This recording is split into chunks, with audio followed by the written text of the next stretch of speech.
안녕하세요. 네. 어서 오세요. 아이고, 좋은 음악이 있어서 네. 살그머니 2층으로 갈까요? 알겠습니다.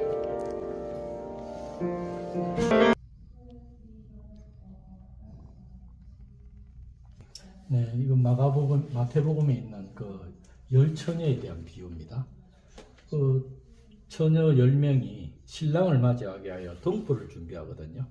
그래서 신랑이 언제 올지 모르지만 5 처녀는 언제 올지 모르는 그 등불에 기름을 충분히 준비해가지고 별도로 더 준비해가지고 가져가고 5 처녀는 그 등에 겨우 들어있는 그것으로서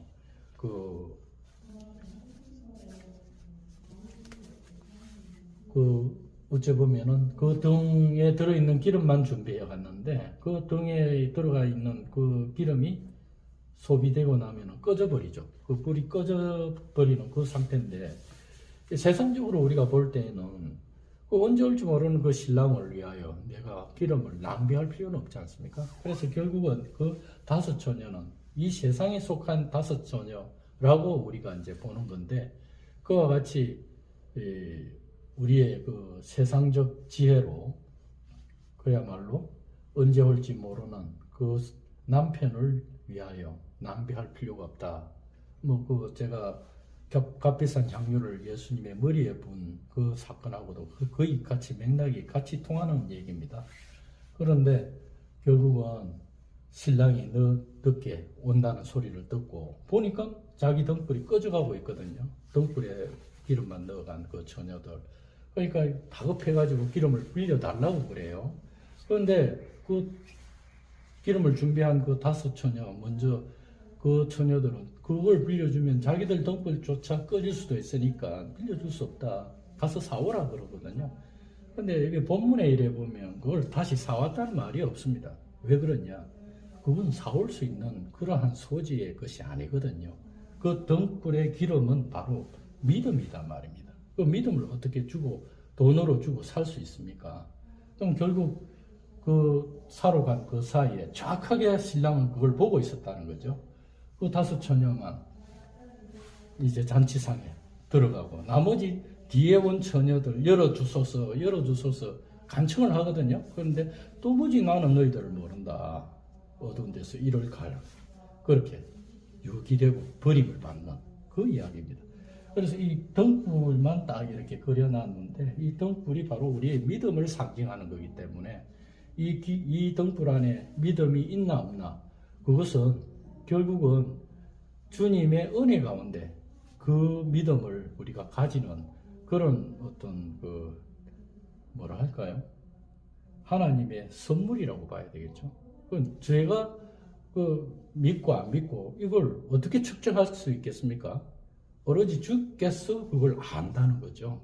그래서 그것을 어떤 자로 될 수도 없고 저울에 달 수도 없고 어떻게 이 땅을 어떤 이유로 가지고도 설명할 수 없는 거죠.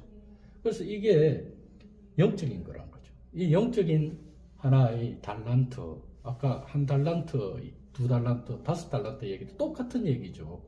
그러한 믿음은 결국은 우리에게 주어진 하나님의 선물이라는 겁니다.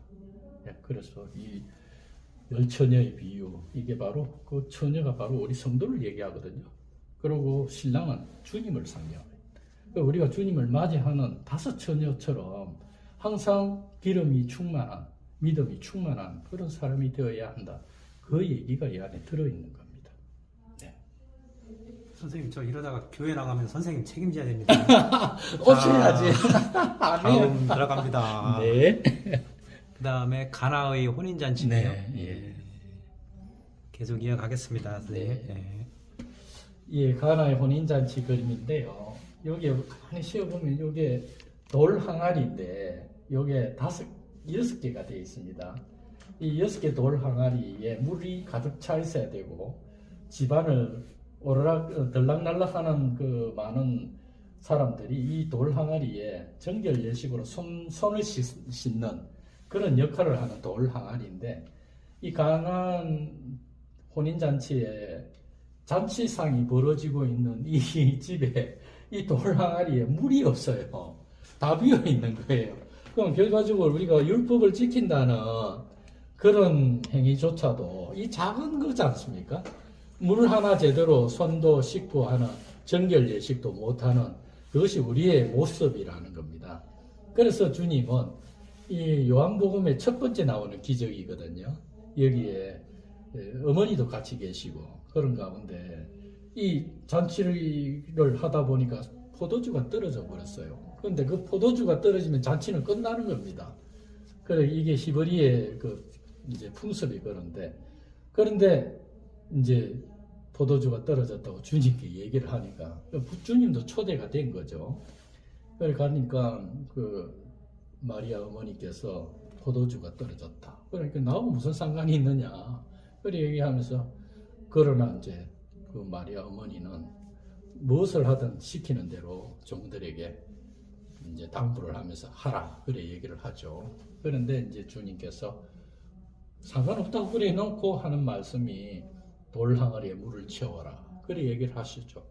그래서 물을 채우고 그걸 떠다가 이제 주라. 그러니까 이제 잔치를 주관하시는 그 총무라고 해야 되나? 그분이 이제 먼저 맛을 보죠. 보는데 너무너무 멋진 지금까지 자기도 먹어보지 못했던 포도주가 온 거예요. 그래서 맹물을 부었는데 예, 맹물이. 그래서 물이 포도주가 되는 그런 사건이 일어난 거죠.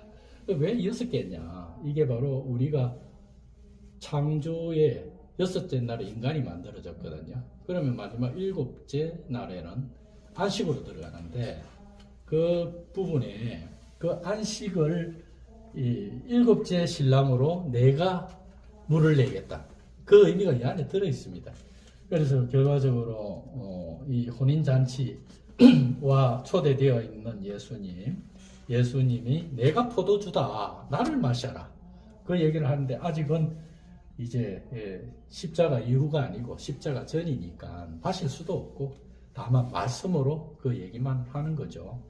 그래서 지금 선생님께서 쭉 말씀 나온 얘기가 네. 십자가 전 이야기입니까? 예, 지금 요거는 십자가 전 얘기, 예수님의 비유 얘기입니다. 지금 오늘까지 찍은 이야기가 전부 십자가 전 이야기입니까? 예, 십자가 전 얘기죠. 예. 예.